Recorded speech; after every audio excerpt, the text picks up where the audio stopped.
नमस्कार। आजको भिडियोमा यहाँलाई स्वागत छ।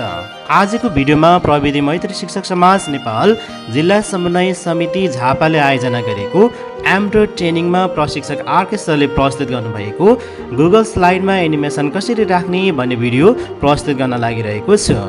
एकैछिन यो भिडियो हेर्नुहोस् त, तपाईँको समस्याको समाधानको भिडियो हुन सक्छ।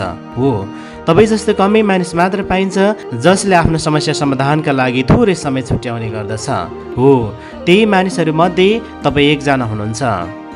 यदि तपाईँ पनि गुगल स्लाइड बनाएर एनिमेसन राख्न चाहनुहुन्छ भने यो भिडियोलाई स्किप नगरी हेर्नुहोला। आशा चाहिँ यहाँहरूले यो भिडियो हेरिसकेपछि आफैले गुगल स्लाइड बनाएर एनिमेसन राख्न सक्नुहुनेछ। यदि तपाईँ यो च्यानलमा नयाँ हुनुहुन्छ भने च्यानल सब्सक्राइब गर्न नभुल्नुहोला। आउनुहोस् आजको भिडियो सुरु गरौँ।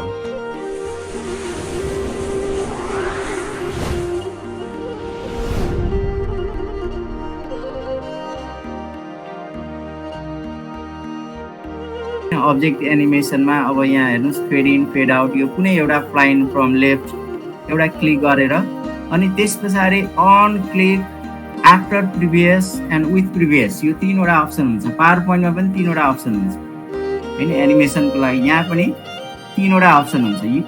क्लिकमा एनिमेट हुने कि आफ्टर प्रिभियसमा एनिमेट हुने कि विथ प्रिभियसमा हुने होइन। त्यसको लागि यो तीनवटा मध्ये कुनै एउटा, जस्तो मैले विथ प्रिभियस मैले लगाएँ होइन। अब यसलाई प्ले गरेर हेर्दाखेरि होइन यसरी यसले चाहिँ पहिला स्लाइडमा चाहिँ एनिमेसन आयो, त्यस पछाडि यो अब्जेक्टमा एनिमेसन युज भयो होइन। त्यसरी हामीले अब्जेक्टमा जस्तो एउटै स्लाइडमा 4वटा इमेज छ भने 4वटामा चाहिँ फरक फरक खालको हामी एनिमेसन युज गर्न सक्छौँ होइन। यही यो एनिमेसनको त्यति नै हामी यहाँ युज गर्ने हो। अरू चाहिँ कस्टम एनिमेसनको यहाँ अप्सनै हुँदैन।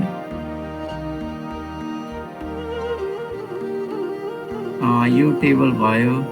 अझै अब यसमा नयाँ कुरो खासै छैन, जति हामीले त्यहाँ युज गऱ्यौँ पावर पोइन्टमा त्यति नै अप्सन्सहरू हुन्छ। एउटा यहाँ हेर्नुहोस् त, भोइस टाइप स्पिकर नोट्स, यहाँ चाहिँ भोइसबाट चाहिँ टेक्स्टलाई हामी टाइप गर्न सक्छौँ।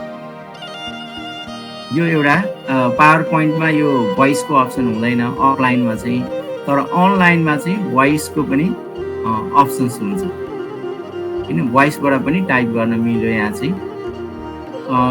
अरू खासै यहाँ अब एउटा यो इक्जाम्पल हामी हेरौँ स्किप स्लाइडको। जस्तो यहाँ 3वटा स्लाइड छ, मलाई यो स्लाइडलाई स्किप गर्नु छ, हुनाले यसलाई सो गर्नु छैन भने स्किप स्लाइडमा क्लिक गरिदिनुहोस्। अब यो स्लाइड चाहिँ स्किप हुन्छ होइन। यो सो गर्दा यो डिस्प्ले नै हुँदैन, चार्ट आयो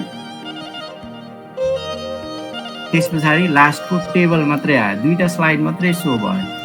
हुनाले कुनै स्लाइडलाई हामी हाइड पनि गर्न सक्छौँ, सो चाहिँ हुँदैन त्यो चाहिँ। अर्को चाहिँ जस्तो कुनै नयाँ टेक्स्टहरू एड गर्नु पर्यो भने यो टेक्स्ट बक्सको अप्सन हुन्छ। हजुरले यो टेक्स्ट बक्स राखेर केही हामी टाइप पनि गर्न सक्छौँ यसमा चाहिँ। जस्तो स्लाइड ब्ल्याङ्क स्लाइड छ, मैले एउटा हजुरलाई एडै गरेर देखाएँ। स्लाइड्स मैले न्यू स्लाइड्स होइन। अब यसको लेआउटमा गएर मलाई ब्ल्याङ्क गर्नु छ, यसलाई ब्ल्याङ्क भयो। अब यसमा कहाँ चाहिँ टेक्स्ट लेख्ने त कुनै ठाउँ देखिएन होइन। त्यो अब कुनै ठाउँ छैन भने टेक्स्ट लेख्नलाई हजुरले यो टेक्स्ट बक्सलाई यहाँ राख्न सक्नुहुन्छ होइन। जति पनि टेक्स्ट बक्स राख्न मिल्यो। यो दुइटै पावर पोइन्टमा पनि यो अप्सन्स हुन्छ, यहाँ पनि अप्सन्स हुन्छ होइन। जति पनि राख्न मिल्यो, यहाँ केही लेख्नुहोस्।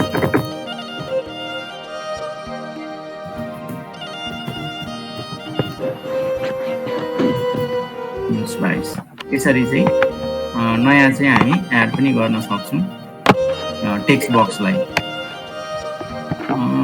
अरू खासै अब फिल कलरहरू छ होइन, यो हामी फिल गर्न सक्छौँ। बोर्डर कलरहरू चाहिँ चेन्ज गर्न सकिन्छ। जस्तो होइन कुनै पनि सेपको बोर्डर कलर, यो चाहिँ फिल कलर होइन। अब यो टेक्स्टको कलर चेन्ज गर्नु पर्यो भने यसको लागि हजुरले यो 3वटा डटमा जानुपर्छ र यहाँ चाहिँ टेक्स्ट कलर भनेछ। अब हजुरलाई कस्तो कलर चाहियो यहाँ सिलेक्ट गरिदिनुहोस्, न्यू स्लाइड्स। यो चाहिँ हाइलाइट कलर, यो हाइलाइट पनि गर्न मिल्छ हैन। यो त हजुरले यसो हेर्दा थाहा पाउनुहुन्छ। यो चाहिँ 3वटा डटमा चाहिँ धेरै अप्सन छ हैन। फर्मेटिङको अप्सन, लिङ्कको अप्सन, एनिमेटको अप्सन, अनि बुलेटहरू, बुलेट, नम्बरिङ अनि अलाइनमेन्ट हैन। यो सबै चाहिँ यो 3वटा डटबाट जान सक्नुहुन्छ। फन्ट साइज यहाँबाट हामी मिलाउन सक्छौँ प्लस माइनस।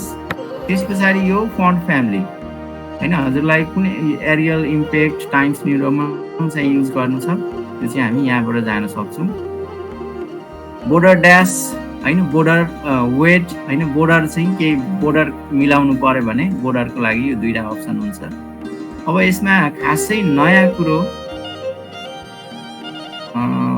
यसमा हुँदैन, यति नै हो सर